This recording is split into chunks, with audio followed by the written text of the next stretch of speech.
Retro Audio Theatre presents Isle of the Forgotten Gods, written by Patrick Rasmussen.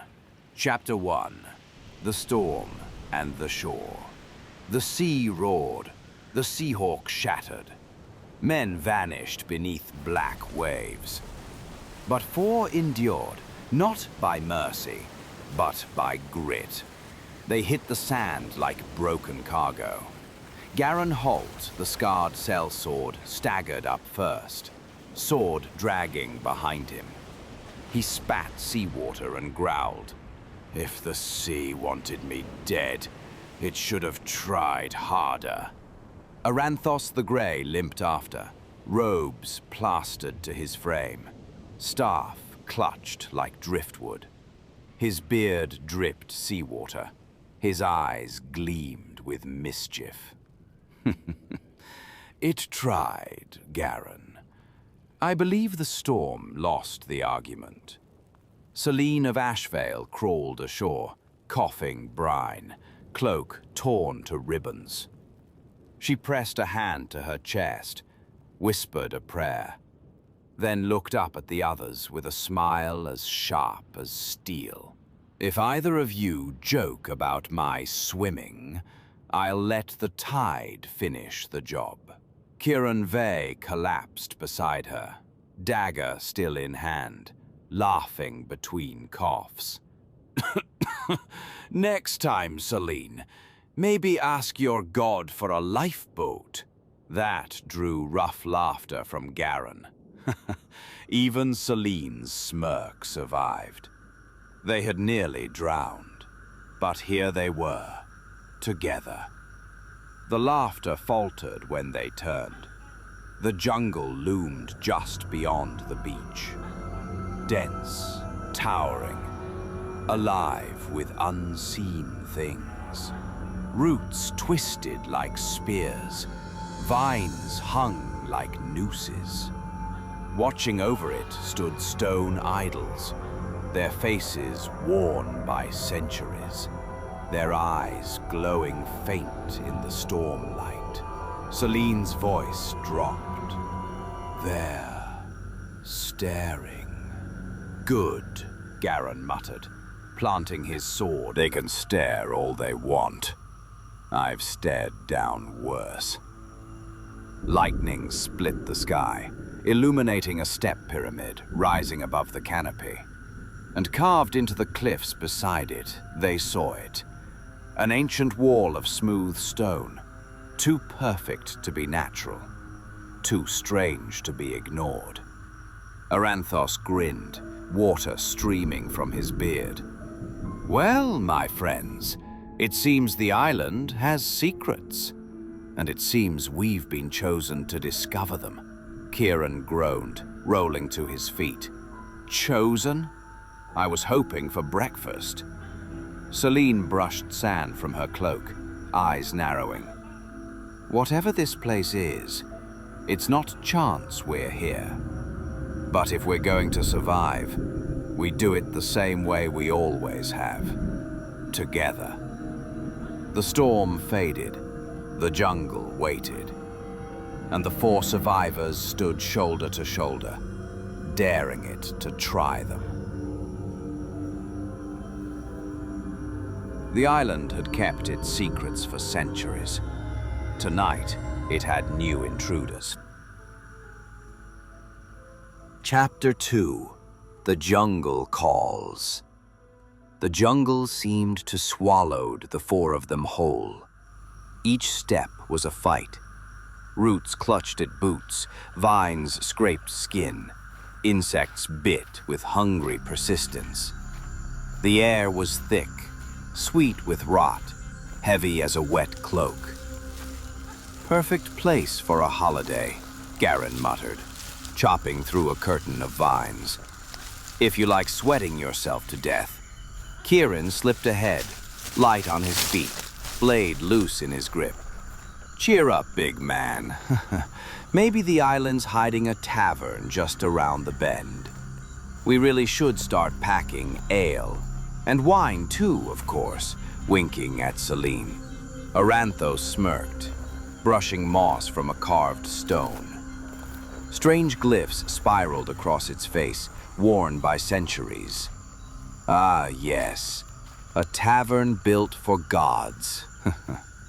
They might even serve ale strong enough to make Garran tolerable. Celine rolled her eyes, her voice steady despite the heat. You three joke, but this place listens. Every word feels like it sticks to the leaves. The words hung in the air, heavy. Then the jungle answered. A cry split the canopy. Not bird, not beast, not anything they knew. It was a shriek pitched too high, breaking into a growl too deep, as though two creatures shared one throat. Branches swayed. Leaves fell in showers. Something moved. Garran raised his sword. That's no tavern keeper. Kieran froze. What in all the hells was that? The undergrowth bulged, trees bending. From the green emerged a nightmare of scale and feather. 6 legs, each ending in hooked talons. A body long and low, like a hunting cat, but armored in bark-like plates. A head split down the middle, jaws opening sideways as well as forward. Its eyes glowed like lanterns, wide and unblinking. Aranthos's eyes lit with delight. Magnificent.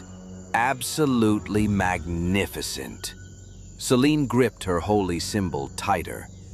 Whatever it is, it's hungry. The beast let out that broken cry again, half shriek, half growl, and its chest vibrated like a drum. The air quivered with it.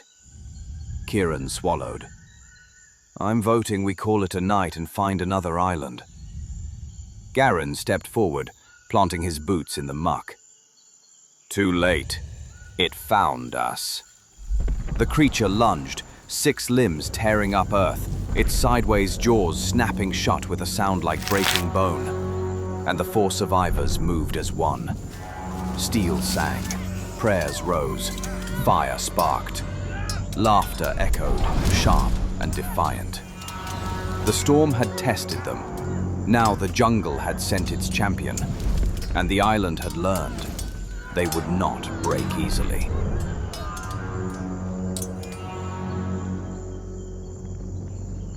Chapter 3: The Idol's Watch. The jungle quieted.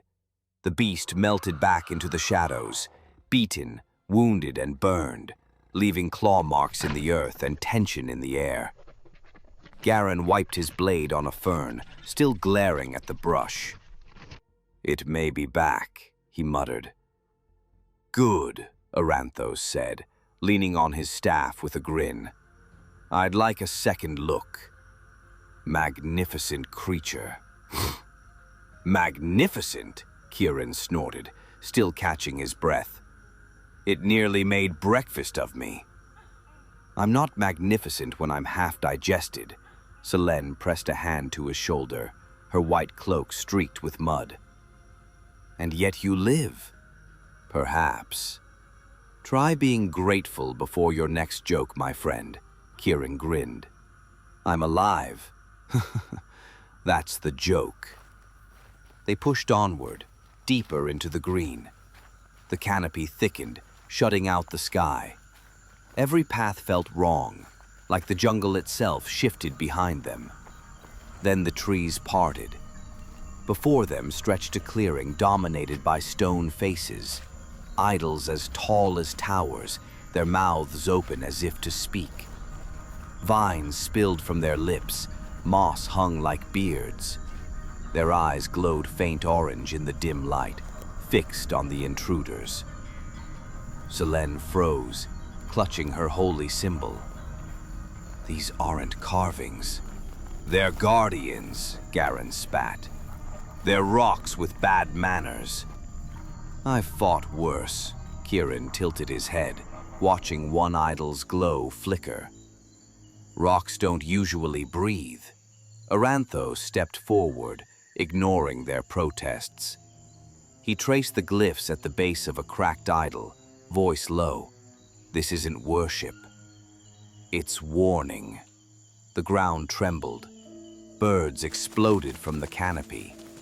From behind the idols came figures, men and women clad in bone and feather, faces painted in ash. Spears gleamed, their tips jagged stone. Their leader wore a mask carved to match the idols' faces, eyes hidden, voice harsh. "Outsiders," he said. "The island does not welcome you." Garran raised his sword. "That makes two of us." Selene stepped between them, cloak catching what little light broke the canopy. "Wait. We mean no harm." The leader tilted his head. "No one means harm. Not until they take. And all who take are taken." Behind him, the warriors stamped their spears. The idol's eyes flared brighter. The jungle seemed to lean in closer.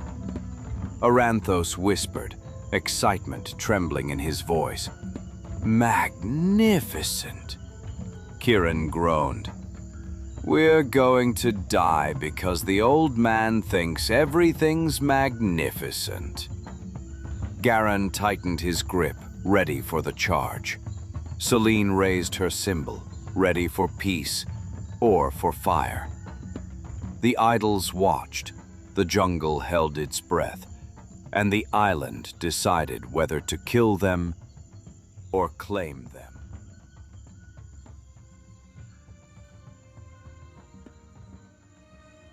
Chapter 4. The Ziggurat's Shadow. The Guardians did not strike. Not yet.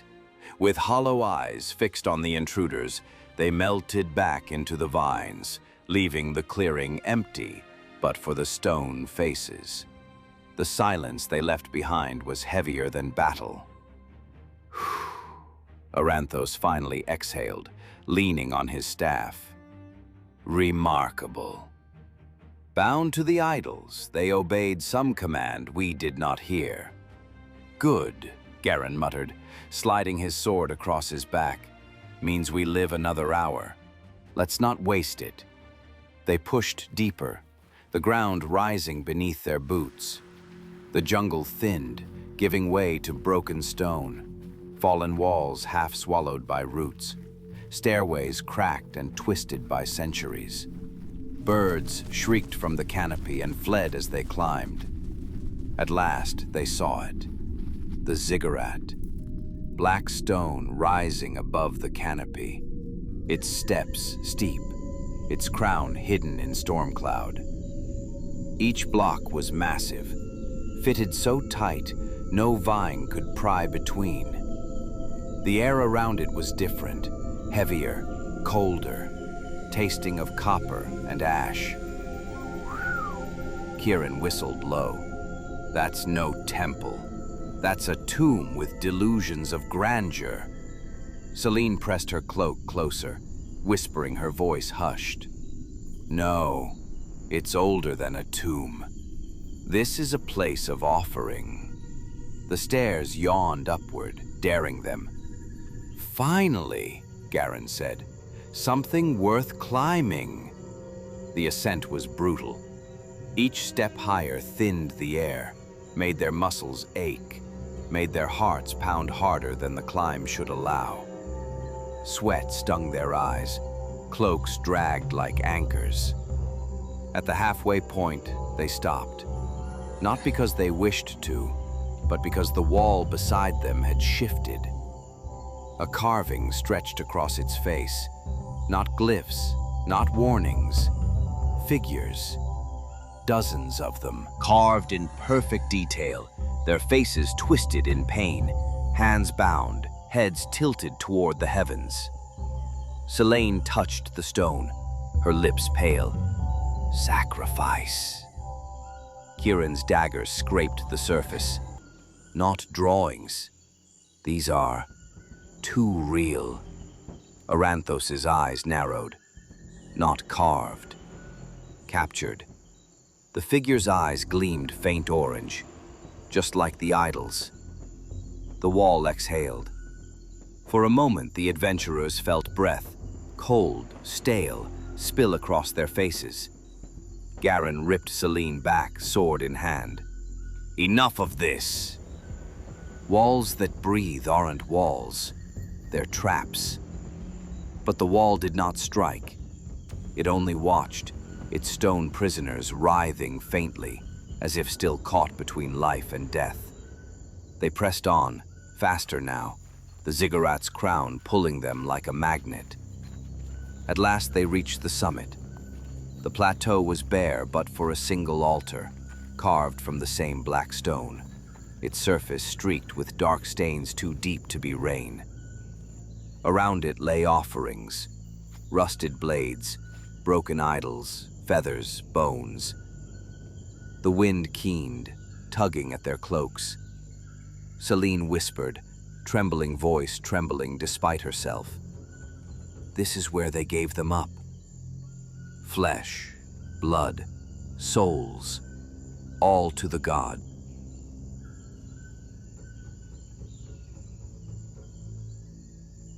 Chapter 5. The Witchfire Below. The chanting grew louder. From the ziggurat's summit, the four looked down into the jungle clearing below. Torches blazed in rings of fire. Painted bodies moved in rhythm.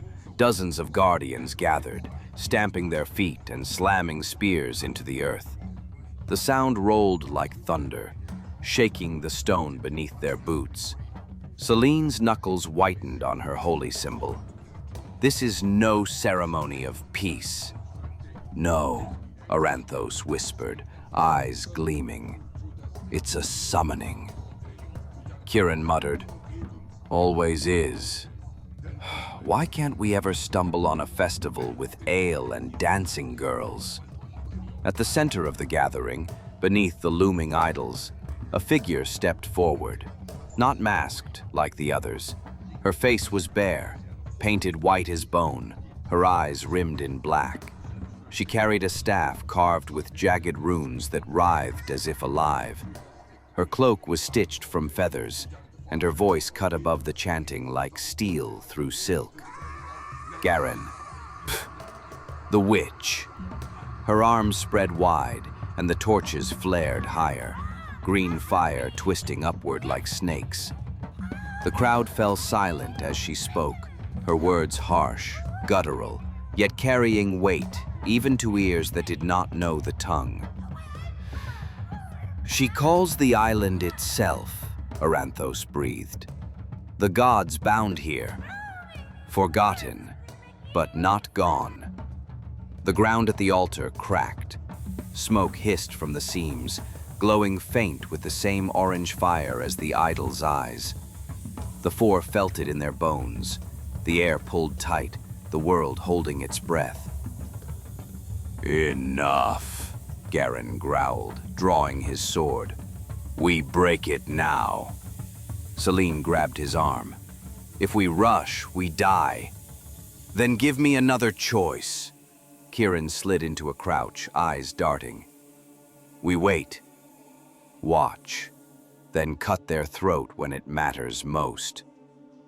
Below, the witch raised her staff higher. The runes pulsed, spilling green light across her hands. With each word she spoke, the earth split wider, and shapes stirred in the smoke.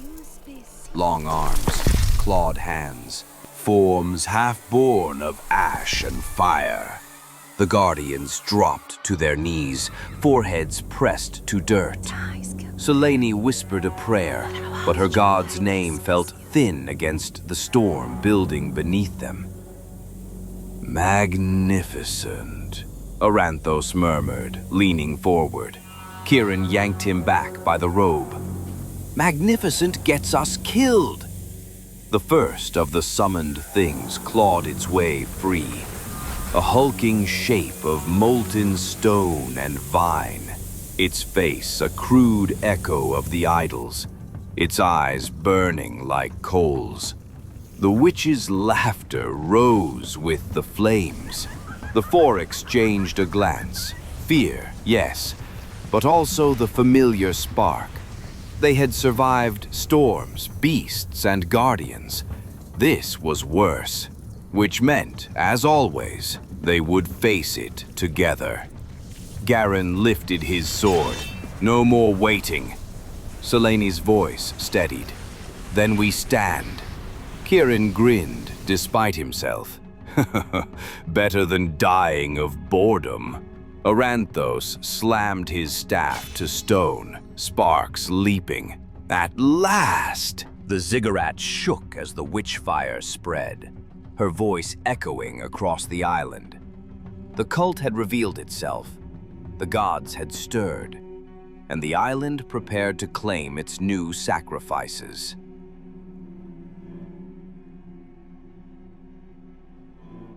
Chapter 6. Witchfire Unleashed. The island seemed to come to life. From the ziggurat's altar, green fire burst skyward, twisting like serpents, spilling sparks across the canopy. The chanting below rose into a frenzy. The guardians slammed their spears against the ground, the beat thunderous, shaking the very stone. The witch raised her staff. Her voice split the air, echoing off idol and jungle alike. And the earth answered. Cracks split across the clearing. From them crawled things of ash and vine, shapes half-born, their limbs dripping with ember and sap. Their faces were crude echoes of the idols, mouths wide in soundless wails. Garran gripped his sword with both hands, its steel catching the green light. Finally, he muttered, something I can hit. Kieran crouched low, eyes darting for paths. And something that can eat us. Wonderful. Selene lifted her holy symbol high, its glow pale against the witchfire. Her voice rose, firm, defiant. By light we hold! Together! Aranthos' staff crackled as he struck it to stone. Sparks leapt, weaving into flame. His grin was feral. Magnificent! The creature surged. 6 against 40, those were odds they'd known before. Garran's sword cleaved the first, bark skin splitting, fire spilling like blood. Selene's prayer flared, searing through another's chest, leaving only blackened ash. Kieran's dagger flashed, quick, carving where armor met vine. Aranthos swept his staff in a wide arc, flames lashing outward in a ring.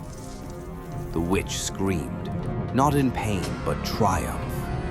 Each creature that fell only fed the fire. The altar drank their struggle, the ziggurat groaning with life. Too many! Kieran shouted, ducking beneath a claw. Then kill faster! Garran roared. Selene staggered as a talon raked her arm, but she pressed her symbol forward, light searing through the wound. Hold the line! Above them, the witchfire twisted into a shape, massive, looming. Not beast, not god, something in between, its form barely held by the flames. The idol's eyes burned brighter, as if they were feeding it some dark, evil energy. Aranthos' voice broke through the din. She is binding them! The idols, the fire, and the dead. She is making the island her weapon. Garran spat, cutting down another. Then we cut her down first. The 4 pressed forward, forcing their way through the ash creatures.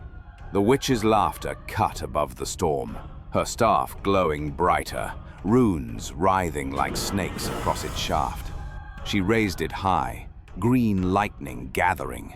Selena cried out, "Now! Break her!" Together they surged, fighter, wizard, cleric, rogue, through the fire and the claws. Garran's dexterity was unmatched. His blade caught the staff mid-swing. Sparks erupted. Kieran's dagger flashed next, slicing cords of her feathered cloak. Selena's prayer seared against the stone altar. Aranthos' flames lashed high, wrapping witch and staff in purple fire. The witch shrieks. The fire buckled, the guardians faltered, and the ziggurat shook, as if the island itself had been wounded. The witchfire raged one final time, then collapsed inward, dragging smoke, ash, and screams into itself. The altar split, stone cracking, green light bleeding out like lifeblood. When the smoke cleared, the witch was gone. The guardians scattered, vanishing into jungle shadows. The idols dimmed, their eyes fading back to stone. And the four stood alone at the summit, battered, burned, and breathing. Kieran wiped his dagger clean, voice trembling with laughter. Well, that wasn't so bad. Garran barked a laughing, shaking ash from his armor. You're alive! That's bad enough. Selena leaned on her symbol, weary but resolute. It's not over. Not yet. Aranthos gazed into the jungle below, eyes alight with dangerous wonder. No, it has only begun. The island had bared its teeth. The witch was gone, but her shadow lingered, and deep beneath the stone, something still stirred. The smoke cleared. The ziggurat stood, broken, its altar cracked down the middle. The witch was gone, her laughter scattered like ash on the wind.